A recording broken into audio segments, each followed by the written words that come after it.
Kenapa lapisan ozon itu ada dibuat Allah? Wa banaina fauqakum sab'an shidada. Kami bangun di atas kamu sab'an, 7 lapis shidada, bangunan yang kokoh. Makanya andai jatuh batu meteor sebesar bola kasti sampai ke bumi, itu pasti akan menjadi danau yang sangat besar. Tapi tidak ada meteor yang jatuh. Seperti es batu yang dimasukkan ke kuali panas, mencair itu meteor, tak sampai ke permukaan bumi.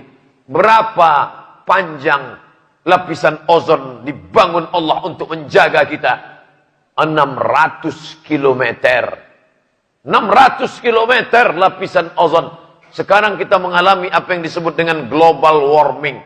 Warm, panas, global, pemanasan global. Itulah kenapa banyak kita lihat orang-orang tidak pakai jilbab, tidak pakai baju, karena sudah mengalami pemanasan global. Luar biasa. Baju-baju yang belum selesai di tukang jahit langsung dipakai saja. Saking panasnya. Dulu orang malu pakai baju nampak ketiak, sekarang saking panasnya. Karena sudah global warming. Itu baru bocor. Bocor. Belum lagi terbelah. Bayangkan kalau ozon itu bukan bocor, terbelah. Idza sama'un fatarat, terbelah. Maka meteor-meteor besar akan mengancam, menghunjam dunia. Hancur, terjadi ledakan besar. Sekarang kerak bumi tak bergeser, tak bergerak. Kenapa kerak bumi ini tak bergerak? Padahal dia seperti kain yang menutupi meja. Alas meja akan bergerak, liar, ditarik anak-anak. Akan tumpah apa yang ada di atasnya. Mangkok-mangkok, gulai-gulai, minuman akan tumpah. Tapi kenapa tak tumpah? Karena di atas meja makan ada paku payung yang memaku kain sehingga tidak bergerak. Apa paku bumi ini? Wal jibala autada.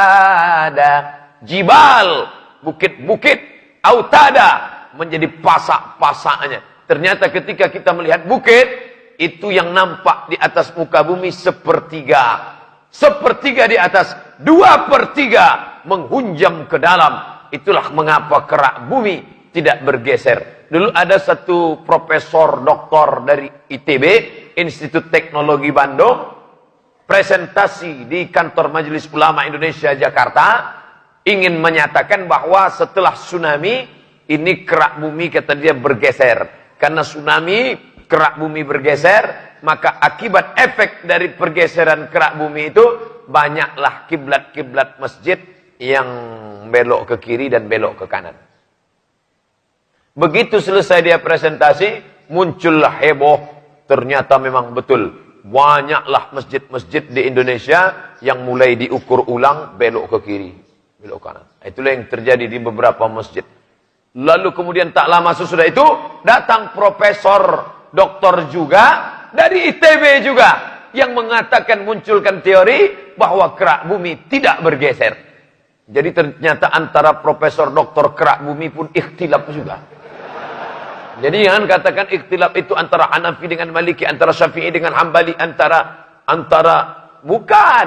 Antara profesor kerak bumi pun ikhtilaf.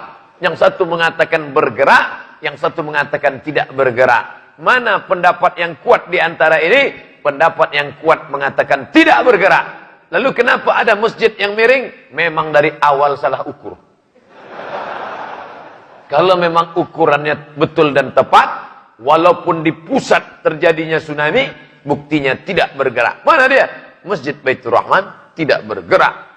Tepat ukurannya. Maka oleh sebab itu hikmah di balik ini, bahwa umat Islam kembali mengukur kiblatnya. Terserah pendapat yang mengatakan mesti tepat betul, ataukah pendapat Al-Mukarram Profesor Dr. Almarhum Ali Mustafa Yaakob yang mengatakan tak perlu tepat betul, asalkan sudah menghadap. Sudah, serahkan pada Allah Subhanahu wa taala. Yang jelas kerak bumi tidak bergerak karena ada paku-pakunya. Tapi nanti paku itu akan cabut. Tanggal, bagaimana bisa tercabut?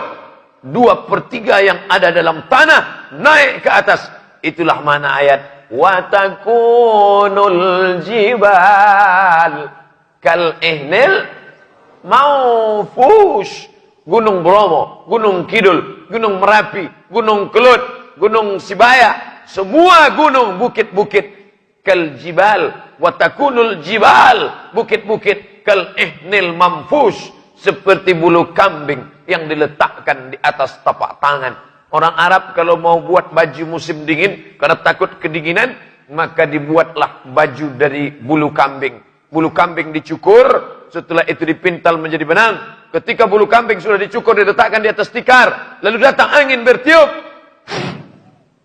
Begitulah manusia tak ada harganya. Kalau Gunung Bromo, Gunung Kidul, Gunung Sibaya, Gunung Merapi seperti bulu kambing dihembus angin, lalu Abdul Somad seperti apa waktu itu? Kalau ada kawan kita, tetangga kita, pejabat kita, ulama kita, ustadz kita yang sombong, yang angkuh, pulang dari sini, ambil pisau cukur, cukurlah bulu kambing. Letakkan ke tapak tangan, hembuskan ke mukanya. Wa takunul jibalu kal ihnil maufus. Kau seperti bulu kambing yang ditiup angin kalau kau besar seperti bukit. Andai kau sebesar Gunung Bromo, andai kau sebesar Gunung Kidul, andai kau sebesar Jabal Abi Qubais di Makkah, maka kau hanya seperti bulu kambing yang ditiup angin. Wa taran nasa sukara, kau pandang manusia itu seperti mabuk. Wa ma hum bisukara, mereka tidak mabuk. Walakinna azaballahi syadid, tapi azab Allah amat sangat keras, azab Allah amat sangat kuat. Beda iman orang Banda Aceh dengan iman orang yang hanya menonton TV. Dulu kata Steven Spielberg, kiamat akan terjadi 2012. Sudah 2017, tak jadi-jadi.